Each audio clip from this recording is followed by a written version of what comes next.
وہ تو ان کے بس میں ہو تو وہ ہر چیز پہ تنقید کریں. عمران خان صاحب کو ڈرنے پر بھی تنقید کر سکتے ہیں, ان کو یہ حق حاصل ہے, کسی چیز کو بھی تنقید کا نشانہ بنا سکتے ہیں, اس کی وجہ درکار نہیں ہوتی. لیکن یہ بڑا چپکے معاملہ ہوا ہے. اب یہ ایک سوال اٹھ گیا ہے, آئینی بھی ہے, قانونی بھی, کیونکہ کچھ ماہرین جو کہہ رہے ہیں صاحب ساری لاش کر چکے ہیں, دوسری اجازت نہیں ہے, وہ ایک ایسی اپیل ہے, دوسری اپیل ان کے پاس ہے نہیں, اس قانون کے تحت نہیں ہے.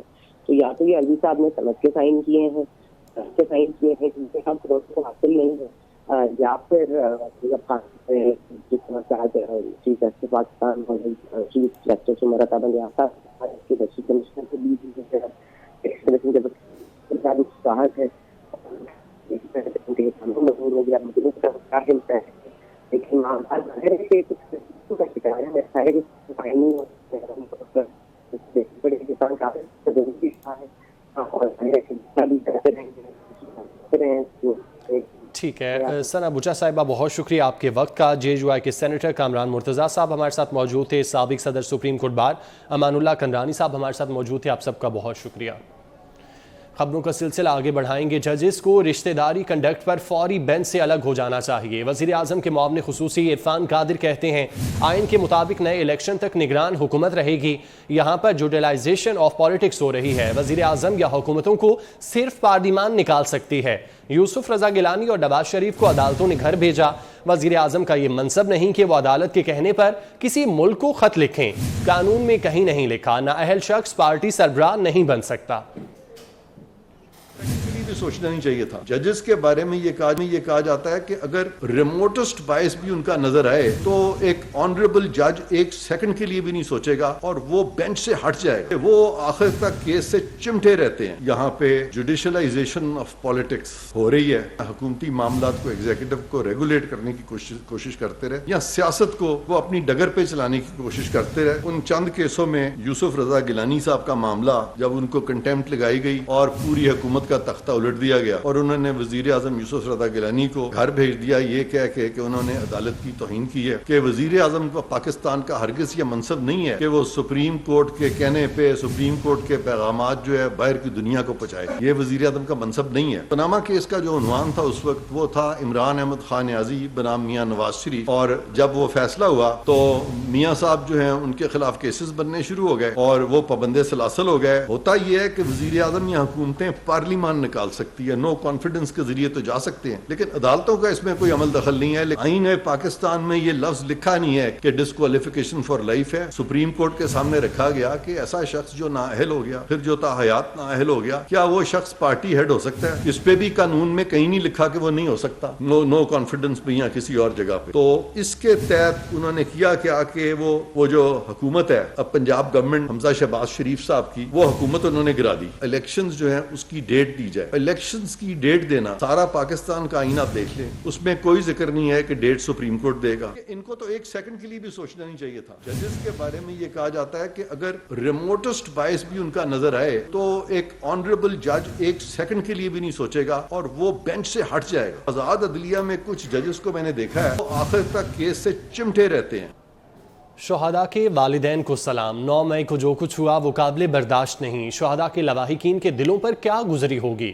وزیر اطلاعات سندھ شرجیل میمن نے کراچی میں ایک تقریب سے خطاب کرتے ہوئے کہا شہداء ہمارے قومی ہیرو تھے اور رہیں گے. شہداء ہمارا قیمتی اثاثہ ہیں.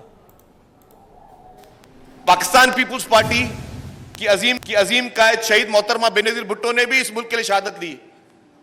ہمارے لیڈر شہید ذوالفقار علی بھٹو صاحب نے بھی اس ملک کے لیے شہادت دی.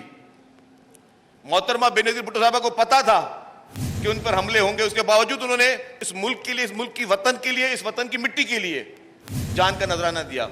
تو ہمیں پتا ہے کہ شہادت کیا ہوتی ہے, شہادت کا رتبہ کیا ہوتا ہے, شہیدوں کی عزت کیسے کی جاتی ہے.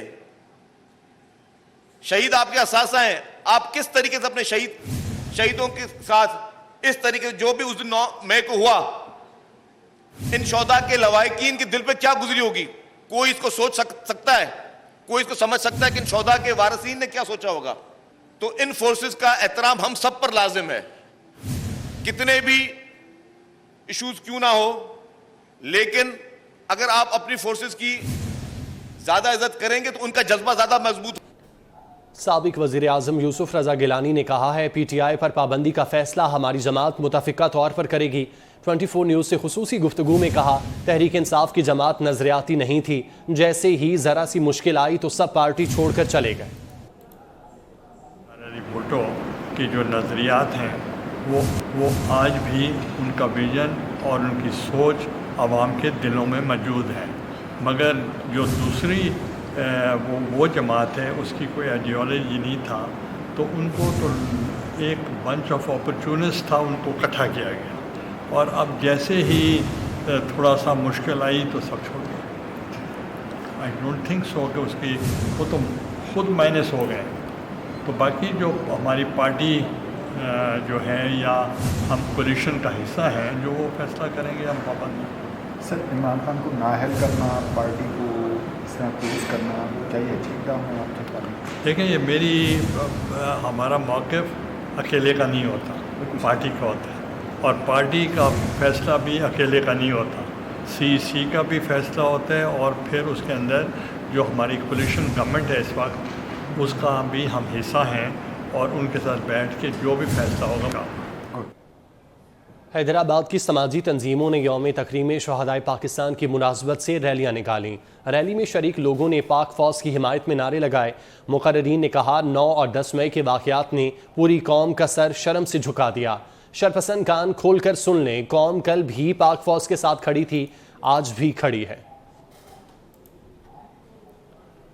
پاک فوج سے اظہار یکجہتی کے لیے ہلال ریڈ کریسنٹ لاہور کے زیر اہتمام ریلی نکالی گئی. لوگوں کی بڑی تعداد نے ریلی میں شرکت کی. ریلی کے شرکاء نے بابائے قوم محمد علی جناح اور افواج پاکستان کو بھرپور انداز میں خراج تحسین پیش کیا. ریلی میں شریک طالبات نے پاکستان زندہ باد کے نعرے لگائے. کراچی میں آٹا نایاب ہونے کے حوالے سے افواہوں کی تردید کر دی گئی. ہول سیل مارکیٹ جوڑیا بازار کے تاجر کہتے ہیں آٹے کی سپلائی تھوڑی سی متاثر ہے, مگر سٹاک موجود ہے. کاوش میمن کی رپورٹ دیکھیے. آٹے کا کوئی بحران نہیں, ہول سیل مارکیٹ کے تاجروں نے واضح کر دیا. جوڑیا بازار کے دکاندار کہتے ہیں کہ سپلائی تھوڑی متاثر ضرور ہے, مگر آٹے کا بحران نہیں. حکومت کو چاہیے کہ ملز کو آٹا فراہم کرے تاکہ سپلائی متاثر نہ ہو. آ رہا ہے لیکن کم آ رہا ہے, زیادہ نہیں آ رہا, مطلب جتنی ڈیمانڈ ہے اس حساب سے نہیں آ رہا. لیکن آج کل گرمیاں میں تو کنزمپشن بھی کم ہوتی ہے آٹے کی نا, اس لیے تو ٹھیک ہے, نارمل اس کا وہ ہو رہا ہے. ہاں, گورنمنٹ کو قیمتوں میں تھوڑا وہ کرنا چاہیے کنٹرول, اور گندم دینی چاہیے ان کو.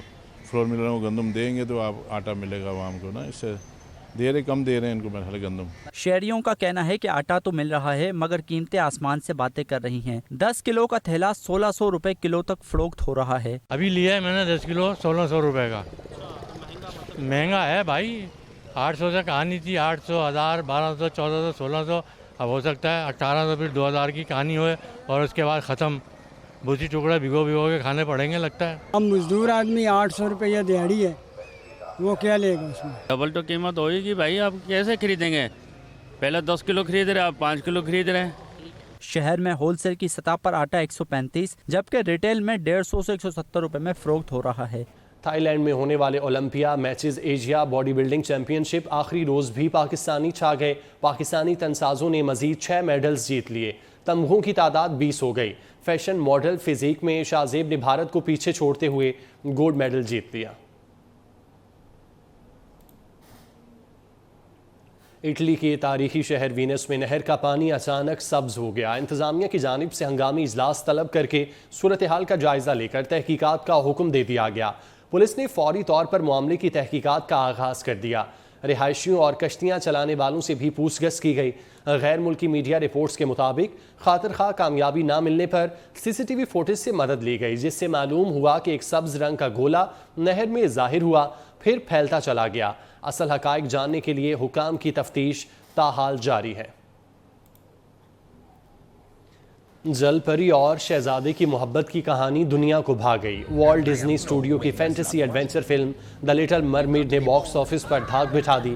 فلم نے پہلے ہی ہفتے $118 ملین بٹور کر کمائی میں سب کو پیچھے چھوڑ دیا. گزشتہ ہفتے باکس آفس پر راز کرنے والی فاسٹ ایکس دوسرے نمبر پر چلی گئی. فاسٹ ایکس دوسرے ہفتے $28.7 ملین کما کر دوسرے نمبر پر رہی. نیوز اسٹوڈیو سے فی الوقت اتنا ہی. مزید باخبر رہنے کے لیے آپ دیکھتے رہیے 24 نیوز.